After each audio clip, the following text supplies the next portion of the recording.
Hey everybody! Today for art what we're going to be making are these salt dough dino digs, and basically the skeleton of a dinosaur.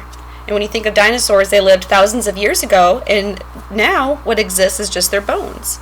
So we're going to be creating that with salt dough. Now what you're going to be needing for today is a thick piece of cardboard. If you don't have a thicker piece of cardboard, just cut it up into a square. You can also use a cereal box if you'd like to do that. Anything that supports the weight of the salt dough. And what you're also going to need is some flour, some salt, some water, and you can possibly use some crayons that don't have the paper on them to add some texture to your background on your cardboard. Alright, if you don't have the supplies to make the salt dough with, you can also use Play-Doh or clay. If you have that on hand, it works just the same. So I'm going to put this aside. Before I do that, I actually wanted to show you my 3-year-old daughter also created one. She added a horn to hers, so she created a dino corn. She kind of just made it up. But she's 3 and she had a lot of fun with it. We both made salt dough together and we kind of worked side by side on these. So this is Ella's dino corn, I guess is what it is. And it's almost dry. We made these a couple hours ago. They're a little bit wet still, but they do dry. If you're finished, you can also put these outside on a nice sunny day. You can put them next to a fan or next to like a heating vent in your house, but please don't put them in the oven because they're attached to cardboard. That would not be a safe choice. So first I'm going to get my cardboard and I'm going to add some texture. Before we start though, really quickly, we are going to be using those elements of art today. Basically, we're going to be using line for the bones. You see bones, they're all different types of lines. We're also going to be talking about shape, form, and texture. Texture is what we're going to be adding to our background. So, first, we are going to take our crayons and add some texture. I'm going to kind of antique my background a little bit, and I'm going to be using the side of my crayon. It helps that the paper is removed. It's just a broken crayon. And I'm adding some pressure to it. And I'm going to antique it. And when you antique something, that basically means that it's old. Dinosaur bones are thousands of years old. And when they get dug up, they're not all nice and pretty and shiny and sparkly. They're have dirt on them. Maybe they're missing a couple of bones because they got lost in the dirt. So it's not going to be perfect. So I'm going to antique it to make it look a little bit more rustic.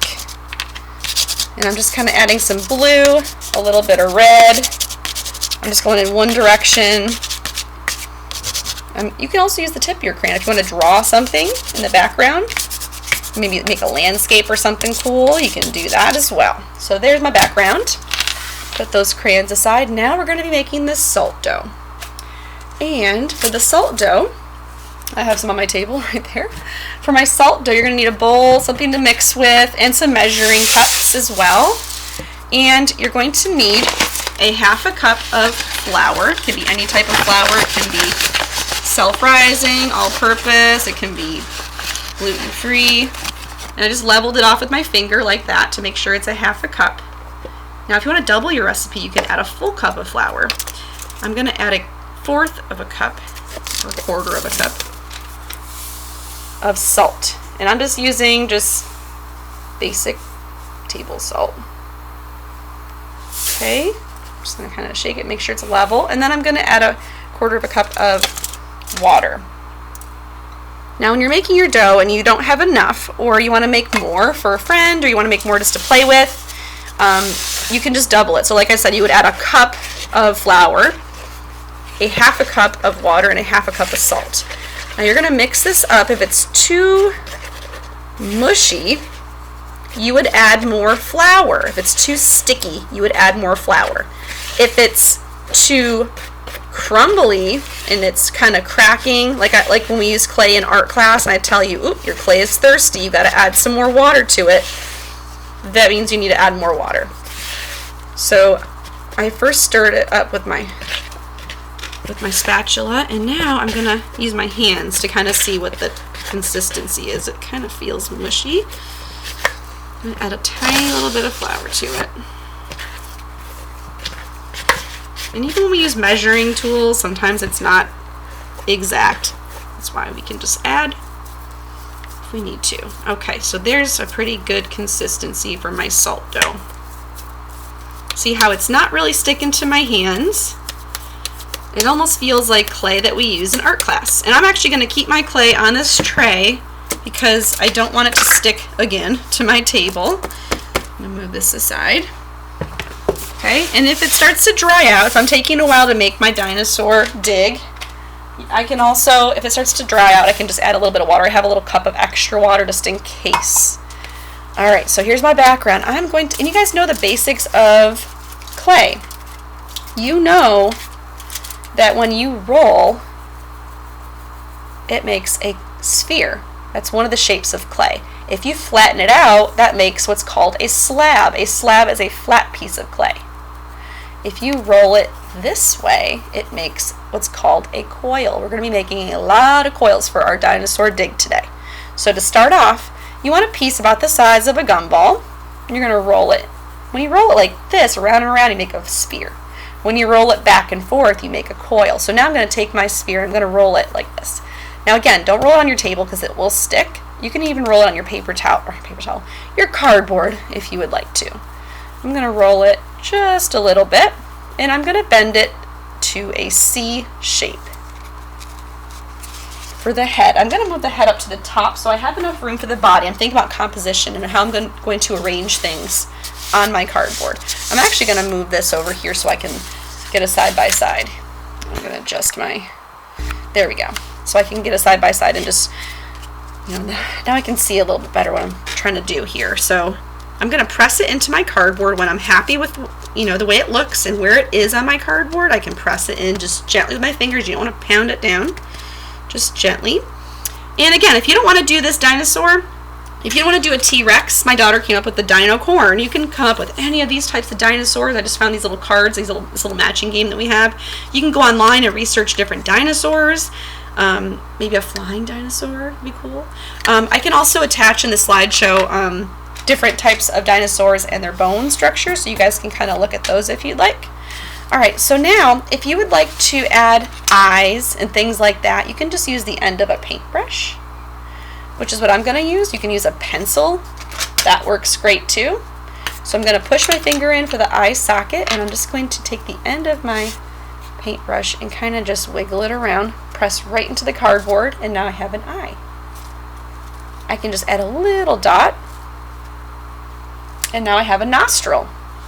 Now for the teeth. The teeth, you can either pinch like that, or you can just take a separate piece of clay, roll it into a ball, and kind of pinch it until it's got a little sharp point. And you can just kind of play around with it.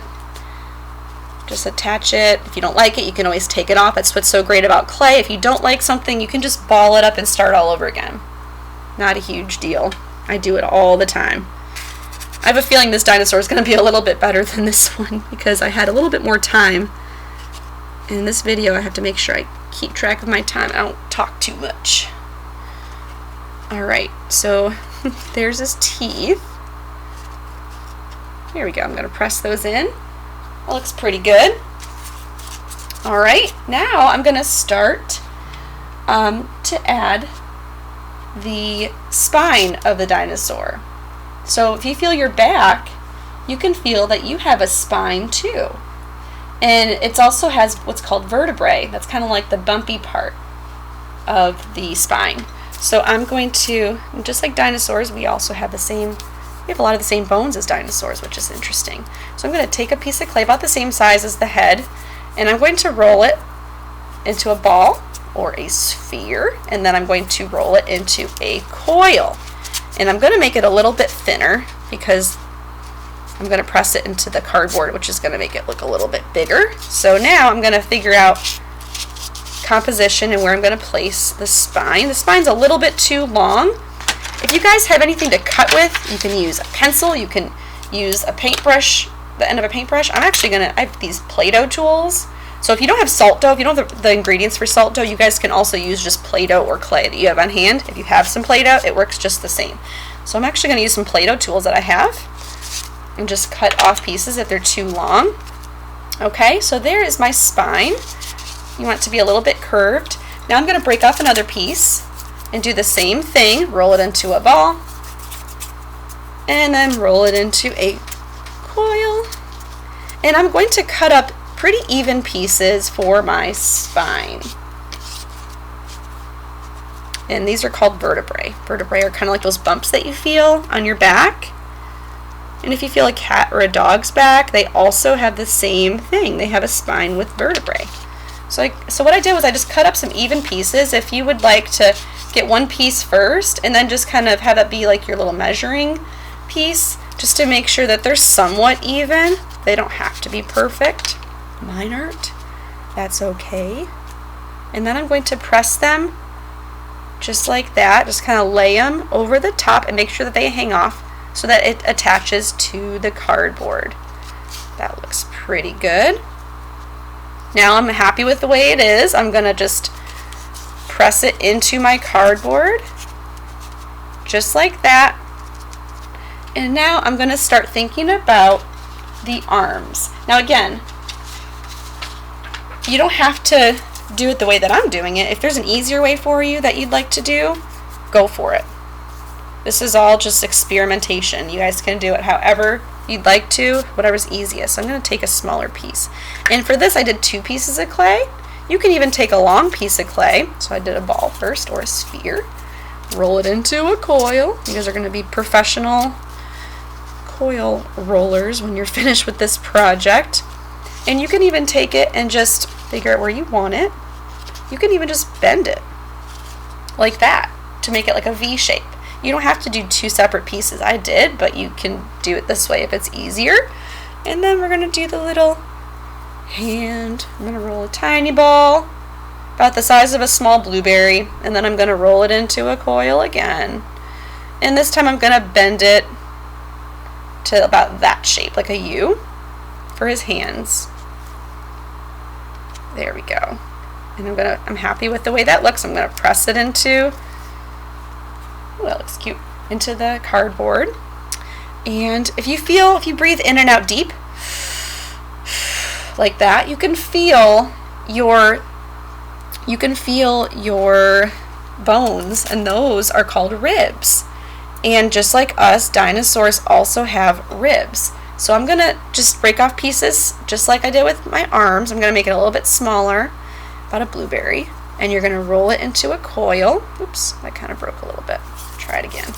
Sphere, coil. If I can use my cardboard. There we go. I'm just using one finger. When it's really small like that, I'm just using 1 or 2 fingers to roll it.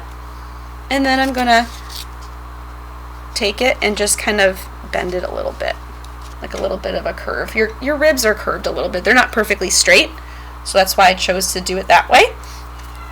Roll it into a sphere, roll it into a coil. You can do 3 ribs if you want. I'm just going to do 2 just for the sake of time. All right, and press them in. Same thing with the legs. I'm going to start by making the thigh. The thigh is the bigger part of your leg. I'm going to start with a sphere. You guys get the point. You're smart. This is pretty easy. That's why I'm having this. This project can be for 5th grade. It can also be for kindergarten. Like I said, my 3-year-old daughter, she sat next to me and we did it together, and she did the best that she could, and hers, she's learning still. Hers looks a little bit different than mine, but that's okay. It's just for fun.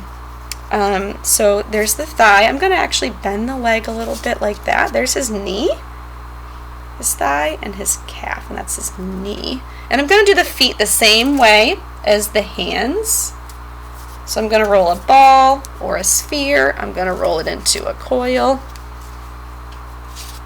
And yeah, this salt dough's a little bit messy. It does crumble, and you get little like crumbs and things like that. It does clean up very, very easily. So if Mom's not a big fan of the salt dough, trust me, my 3-year-old was doing this, and also my 2-year-old, she just turned 2. She woke up from her nap, and she also wanted to make salt dough. So we made salt dough with her, and it made a big mess, but it cleans up very easily with a vacuum. It's just salt and flour, pretty much. All right, so I'm going to do my thigh. So this leg is going to be right next to it. Maybe it's a little bit smaller because it's in the background. Sounds good, right? and then the calf. Break off another piece. I know you guys can't see me breaking off pieces, but I'm just kind of estimating. If it's too big or too small, that's called scale. So scale is when something is next to something else, and if it looks too big, you can always just make it smaller. If it's too small, you can always add more. And then if I'm not happy with it, I can just press it into the cardboard. One more foot. We forgot one thing. Before we make the tail, we have to also make the pelvis, and we also have a pelvis, just like dinosaurs. So we're gonna take, that foot's kind of small, that's okay. we're gonna make a pelvis, and I'm just gonna take a piece of clay and just kind of flatten it out and make a slab. And I'm just gonna kind of pinch it a little bit so it looks more like a pelvis. And I'm gonna stick it at the bottom of the spine. And now for the last part is the tail. The tail you can get is, you can kind of see mine right there. There you go. Mine just curves up. You can have it, you can even draw with your finger. If you're trying to figure out how you want it, you can do, you don't just pretend that it's there, just the illusion of the tail. Maybe you want it that way. Maybe you want it to kind of do a loop-de-loop. You can do it however you want. I like to sometimes draw with my finger, just pretending that it's there first to kind of get an idea. So I'm going to break off my last sphere. I'm going to roll it into a coil. Just like that. And you can have a long tail. My daughter did a short tail, as you can see. So it's really, the choice is up to you. Maybe, like I did one arm here, because I'm looking at the side, the profile of the dinosaur. Maybe the dinosaur doesn't have the other arm. Maybe because, you know, the bones are so old, maybe part of it's missing. Or the bones got crushed somehow by an elephant. I don't know, I'm just making it up. You guys can come up with your own stories, but I'm just being silly. So there's my tail. The only thing I have left to do is to create those vertebrae again for the tail. Now if you pet a cat or a dog and you feel their tail, you can also feel that they have little tiny bumps inside of their tail, and that's the vertebrae, just like in our spine. The tail is almost an extension of their spine in a way. So there, oops, kind of squished that. And again, I'm going to use my little cutting tool. You guys can use, you know, a pencil or whatever you have on hand. So this is going to be my measuring piece. I'm going to try to get them mostly even. Oops, I broke that. And then what I'm going to do is just lay them on top and press them in. Alright, and when you're finished, let this dry. Again, you can leave it out in the sun on a nice sunny day. If it's raining, obviously don't do that. Or you can put it next to a fan or a heating vent in your house. But please don't put these in the oven. This is not safe to put in the oven with the cardboard. When you're finished with this project, please take a picture of it. I'd love to see it. A shout out to all those. I got a couple 5th graders and a 4th grader that sent me pictures of their projects from 2 weeks ago. Their robots looking really awesome. You guys can send these to me via email. You can send these to me Google Classroom or message me right through Google, or you can send it through Dojo, and I'd love to see what you guys come up with. I hope you have fun. You can also do your own dino dig. Maybe you have a sandbox at home, or you have a box that you can put this in and put some dirt over it, and then you can get a paintbrush and you can kind of do your own dino dig with friends or just family that you live with. So yeah, have a lot of fun with it. Take some pictures and share it. I can't wait to see. Talk to you guys soon. Have fun.